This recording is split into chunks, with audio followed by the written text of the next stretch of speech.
Hello my creep, hello new peeps. Welcome to that cube show with that mono blue flow. Today we are going to go through the blue cards in my 726 card cube. And I have to explain that mono blue in my cube is 100% completely supportive. All the cards in this section is to service the entire cube for all the other colors that want to use it. Blue is reliant on the multicolored theme in my cube, and it works. It makes the cube work effectively. Mono blue in my draft environment is designed to support every other multicolored combination that wants to run blue or has blue in it. There is no straight win conditions in my blue selection, except for a possible planeswalker deck, as you will see, and unlikely to happen. See, mono blue is a fragile color to balance when designing a cube. It either gets too powerful to run or too weak, so I had to work hard on making it balanced for the entire cube, and by that, I made blue a serviceable color. In my multicolored format, I wanted blue to be supportive and to improve other non-blue strategies, as you will see, and this choice worked out to be the best decision for my cube. Blue is strong, but works great as a drafting mechanic. You know, play the players, meaning give your drafters the tools, let them find the answers. And in this, the mono blue selection works amazing in my cube. And we start right now. Excellent!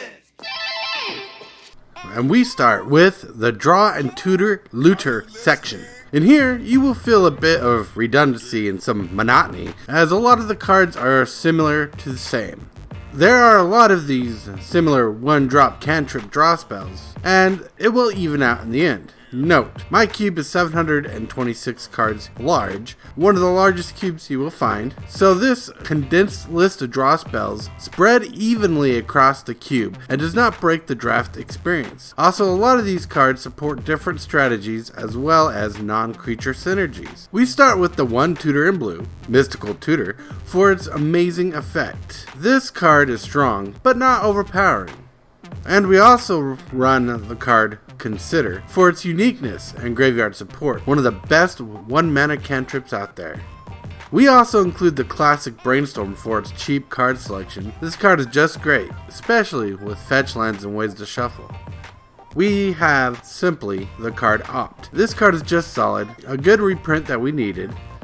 We have both Impulse and Anticipate for the cheap card selection for the 2 mana that they require. These cards are wonderful things to have in blue. We also run Gifts Ungiven because this card is just insane and spreads easily into different strategies via graveyard strategy, into big smashy creature archetypes, etc, etc. One of my personal favorites, we have Fact or Fiction for that minigame power. I just favor this card a lot, and it always produces good variants. We run Sleight of Hand for that solid card selection, simple yet wanted for the cantrip. We also have Ponder, Serum Visions, and Preordain because they are just classic and cheap good cantrip draw spells that do similar effects. These cards are just amazing for what they do. And if you haven't noticed, there is enough of these cards to make deck building more simple. On to our looters, we start with Jace Vryn's Prodigy. I would have put this card with the Planeswalkers, but being a creature first and looting being such a powerful effect, I put this card on this list. And when you meet the criteria to transform Jace to his Telepath and Bound Walker form, he just gives you extra abilities that are just the sauce. I mean, just read them, I'll give you time.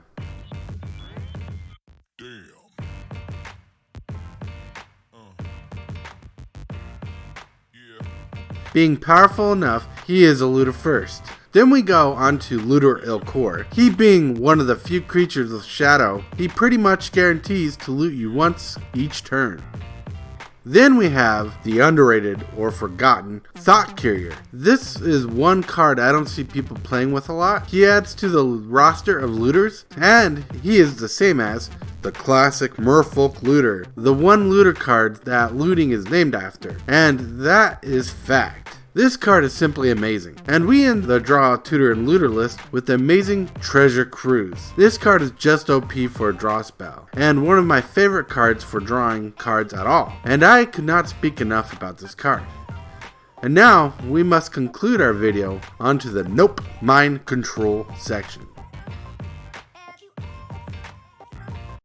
Have you lost your damn mind? In the Nope Mind Control section, there are only 8 cards that steal creatures or just simply keep a creature tapped down. This is on purpose and by design. Cube being a limited format, in blue the theme is control, but without salt, or as much salt as I can put in, because blue is easy to break, and that was one of the hardest things I had to do, is not break the blue color.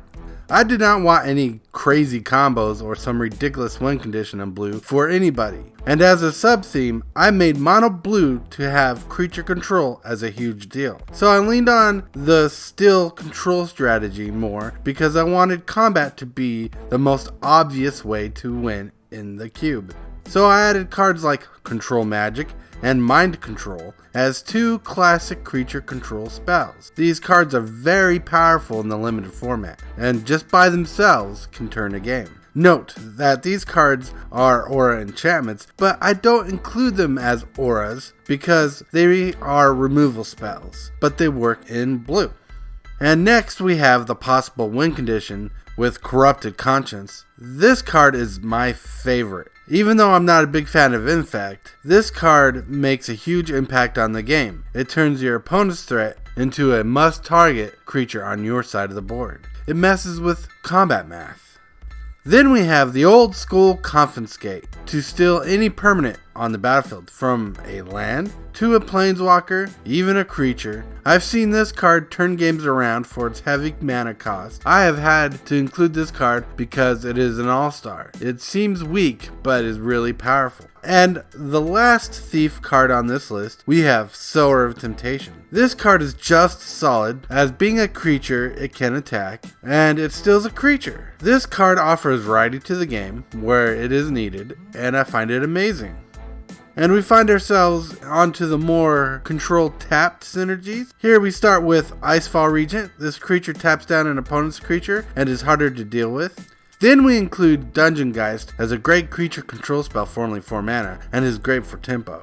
Then we add, at the end of this list, the great classic Frost Titan. This limited all-star has been in many cubes for many years and loves to change up combat math like crazy. He is hard to deal with and fun to cast. This card is a classic. And in this, we find ourselves at the auras and that one equipment section.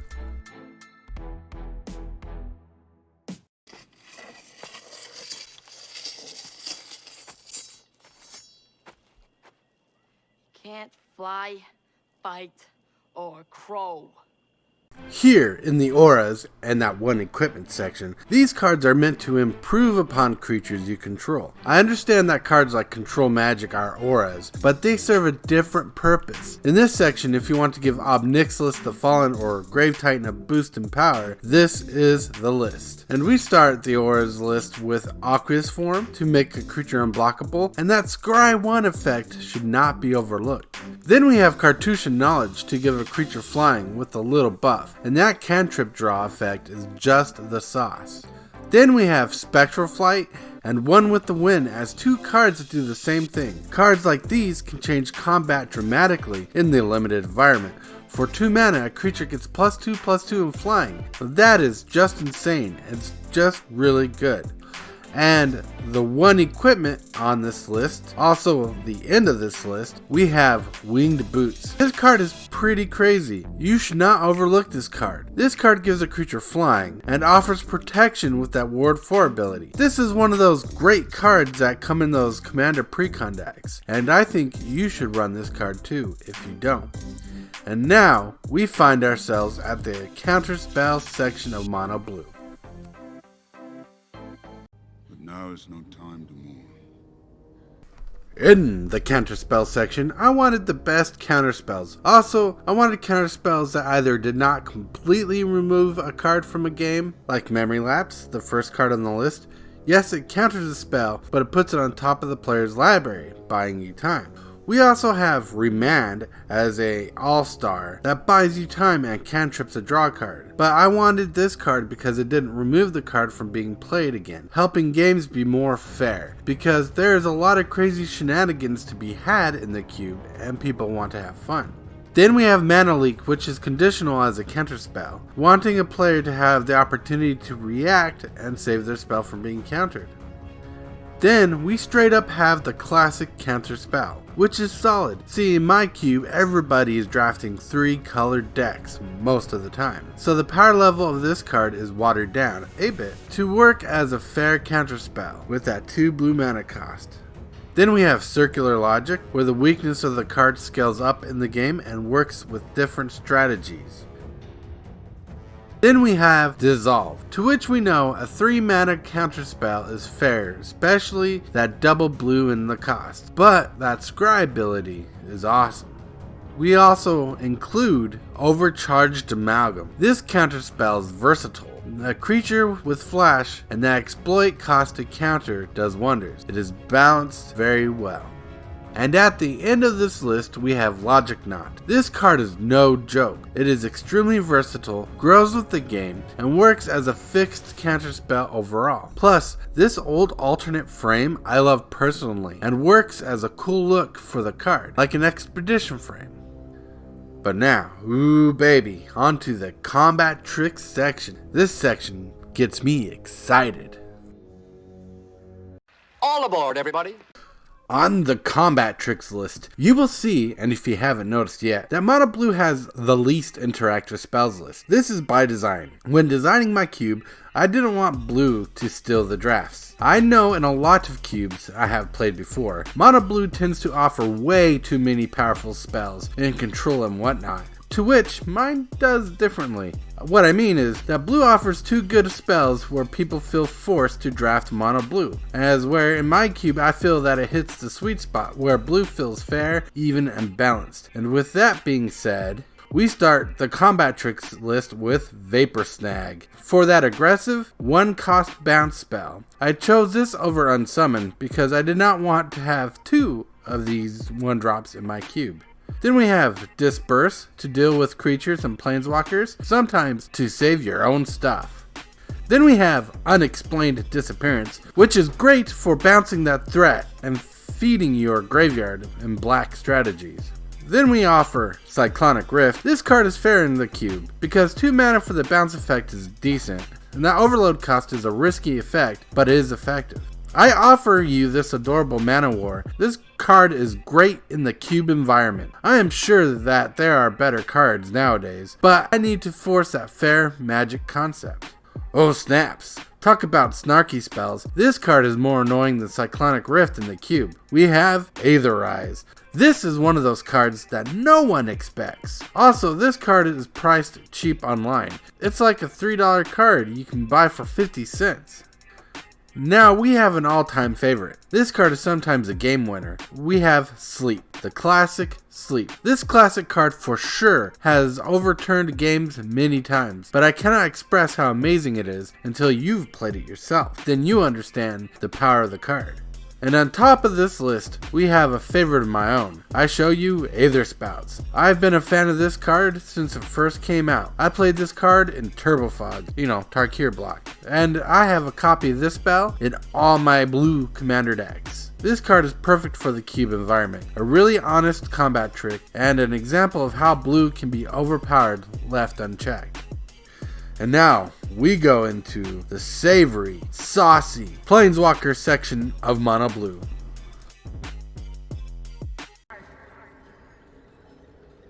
I'm an idiot! In the Planeswalker section, you will hear the name Jace all the way through. I did this for 2 reasons. 1, I wanted there to be a possibility that someone could build a Jace Planeswalker themed deck from the cube. 2, Jace, in 3 different versions of himself, offer alternate win conditions that are plausible and awful powerful interaction. And as a non-creature theme, Planeswalkers fit perfectly in this section. So let's get this Jace parade going. Starting with Jace, Cunning Castaway. For his amazing power level, he offers a combat-savvy looting ability, a small token advantage, and his ultimate makes a fun party of events to be reached. Then we offer the classic Jace Beleren, who is just a fun draw engine and has an explosive ultimate mill strategy, and he works as a hidden gem for self-mill theme in blue. Thirdly on the list, we have Jace the Mind Sculptor, who's not that broken in my cube at all. Not really, ever. He offers so much value, he has a clear strategy attached to him, and loves to play with combat. His ultimate ability can win games. Then fourthly, we have Jace, Wielder of Mysteries, to whom offers a self-mill strategy and a great draw effect. He works in Reanimator, and if you haven't caught on, a Jace-themed deck works in self-mill, all the way through its self-mill, which is the theme of these Planeswalkers. Then we have the fixed Jace the Mind Sculptor, looking at Jace Unraveler of Secrets, who is just great by himself. He protects, defends, and lets you draw. He is just pure flavor. And at the top of the Planeswalkers list, possibly the most powerful Jace Planeswalker for Limited, we have Jace, Memory Adept. He is just overpowered. He draws for his +1, he mills 10 cards for free, and he helps deck out any player for milling, even self-mill, for your advantage. He is Savage Mill, just savage to the other players, and savage to speed you up. This card is top notch. And this leads us to the final category of the Mono Blue list. The support cards. Hi. We have arrived to the final section of the Mono Blue cards, the support card. In this list, you'll see some tie-in cards that fill in for our non-creature strategies, like Thing in the Eyes, the first card on this list, which is a signpost card for the Instant and Sorceries Matters theme. Yes, there are signpost cards in blue, but not enough to make people chase that mono blue deck. Blue signpost cards are in the multicolored sections to drive draft diversity. Then we have Niblis of Frost for that control theme. Off that cast of Instant and Sorceries ability it has, this card is nuts. We also have Soulblade Djinn for that team effort and his prowess-like effect. This card is also bonkers in blue, giving combat strategies and synergies more teeth. We have Surakar Spellblade, just keeping up on the signpost cards in Mono Blue. He is just really solid, but he just makes for more interesting combat decisions with that connecting draw effect. Oh snaps, we include Murktide Regent. This hidden gem is exactly what Mono Blue wanted for Modern Horizons 2. This card just offers a unique non-creature signpost synergy-like card for the multicolored strategy. As we step out of the signpost cards in blue, basically we have Inevitable Betrayal. This card is just the sauce. I just really like this card. It's a fixed bribery, giving every player the ability to respond to it before it kicks off, which makes for fun interactions during gameplay. We include the Make It or Break It card, Mind Shrieker, a self-mill creature. This card is amazing in the self-mill strategy. Also has turned games into minigames. Then we have Mass Diminish for that fun combat-like trick. Another one of those sneaky commander cards that are powerful. This card messes with combat math really hard. I just love it. I show you Thassa, God of the Sea, for the fun side of blue. This card offers a tempo and evasion strategy that works in the enchantments deck, and it works in the mid-range strategies. This card is just amazing. We also have Bident of Thassa for combat shenanigans, and yes, I just love drawing cards. And we end this list with Increasing Confusion, which is a great card for milling an opponent or self-milling. The madness cost multiplies the effect even greater, and personally, I am surprised that I haven't seen it in a lot of cube builds myself. But my cube is not average, and I digress.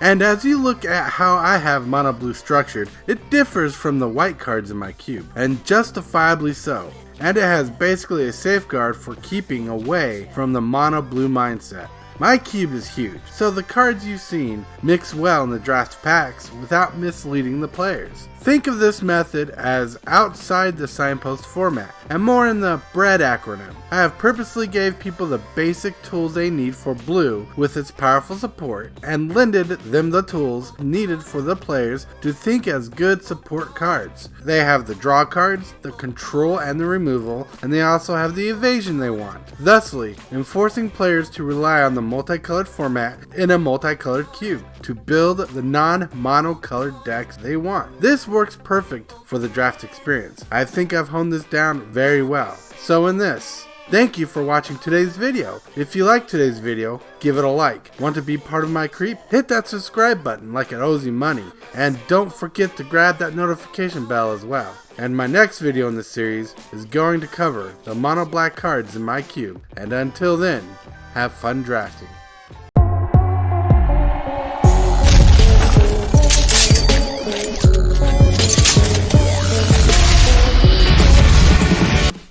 Do you need a quality case for carrying your cube around? Want a product you can trust? Go to CacapocotCG.com for your MTG cube needs and more.